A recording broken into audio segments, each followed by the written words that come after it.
भारत वैद्याचार्यों का भी देश रहा है।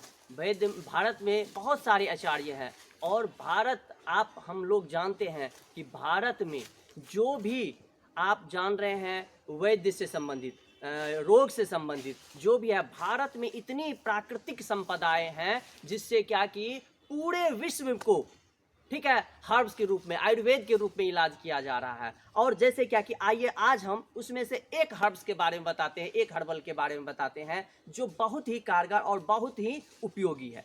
आइए, इसको आप लोग जान रहे होंगे, इसको बहुत सारे नाम से बहुत जगह जाना जाता है। मुख्य नाम इसका जैसे कालमेघ हो गया, और इसको कल्पनाथ के रूप में जानते हैं, चिरौता के रूप में जानते हैं। और इसका यदि आप बेनिफिट जानेंगे तो आप समझ पाएंगे हम लोग भारतवासी कितने भाग्यशाली हैं कि इस भारत में जन्म लिए हैं जहां पर कि ऐसे ऐसे विशेष पौधे हैं, ऐसे विशेष मतलब आयुर्वेद के पौधे हैं। ये एक बीमारी नहीं, सैकड़ों बीमारी का इलाज है। जैसे देखिए, अभी फैटी लीवर के बारे में आप जान रहे हैं। फैटी लीवर यदि ए ग्रेड बी ग्रेड तक हो जाता है तो यदि इसको पीस करके पिया जाए तो वो ठीक हो सकता है। यदि आपके ब्लड में बहुत सारे टॉक्सिन्स वगैरह है, उसको डिटॉक्स करने के लिए भी ब्लड प्यूरिफायर इसको कहा जाता है। साथ साथ यदि आपके घर में आपके बच्चे हो, आपके आप हो या आपके बड़े बुजुर्ग, यदि उनको लगातार कभी कभी पित्त की समस्या आती है, बुखार की समस्या आती है, कफ की समस्या आती है, तो उसको 5 या 6 पत्ते इसमें से तोड़ करके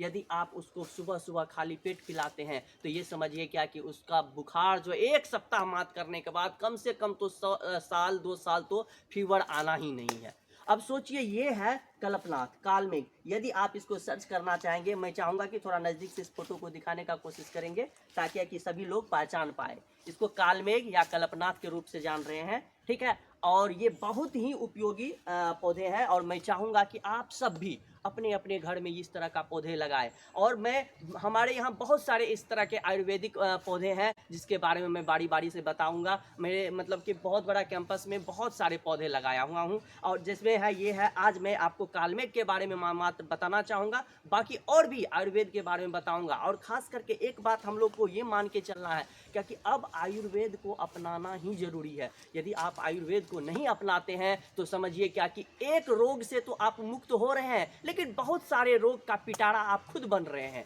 क्योंकि यदि आज पैरासीटामोल आप लेते हैं तो आपको पता है कि ये पैरासीटामोल तत्काल के लिए तो आपके फीवर को जरूर उतारता है, लेकिन आगे दिन इसकी क्या समस्याएं हैं।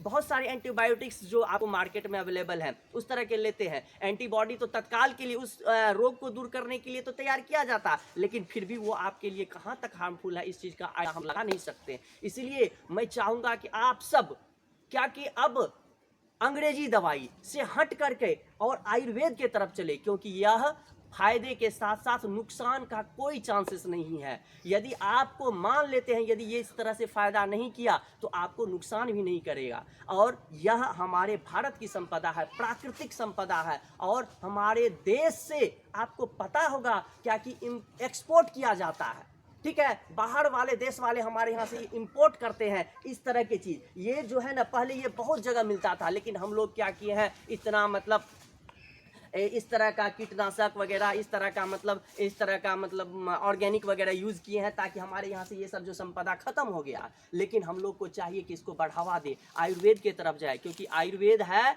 हमारा जो है शुरुआत का आयुर्वेद है। और आयुर्वेद जो है प्राचीन समय से आता आ रहा है। हमारे प्राचीन ऋषि मुनि, हमारे पूर्वज जो थे आयुर्वेद से ही इलाज करते थे। पहले ये हमारे यहाँ ये चिकित्सा पद्धति जो मात्र था तो एक आयुर्वेद का ही चिकित्सा पद्धति था। आपको पता होगा कि यदि किसी को सांप काटा जाता था, ऐसे ऐसा आयुर्वेद हमारे यहाँ हुआ करता था कि उस जगह पर काटा हुए जगह पर लगा देने से उसका भी क्या होता था, जहर खत्म हो जाता था। उसका जो वेनम होता है, ठीक है ना, एंटी वेनम का काम करता था, ठीक है। तो आप लोग हम लोग को ये चीज़ को अब सोच करके चलना पड़ेगा क्या कि हम लोग इस तरह के आयुर्वेद को अपनाएं और आयुर्वेद के तरफ चले और अपने आने वाले जनरेशन में आपके यहाँ जो आपके बच्चे हैं उनको ये संस्कार दे, इसको ये ज्ञान दे क्या कि वो आयुर्वेद का उपयोग करे। जैसे ये हो गया, तुलसी हो गया, पुनर्नवा हो गया और भी भूई आंवला वगैरह वगैरह, मैं सबको मैं अगले वीडियो में मैं दिखाऊंगा भी। चलिए बस ये याद रखिएगा। आपको मैं एक पत्ता तोड़ करके दिखा देता हूँ। इसका पत्ता देखिए, मुख्य रूप से यदि ऐसा होता है तो मिर्ची के तरह इसका पत्ता होता है। यदि मिर्ची का पौधा आप देखे होंगे लगभग उससे जुड़ा हुआ इस तरह का पत्ता रहता है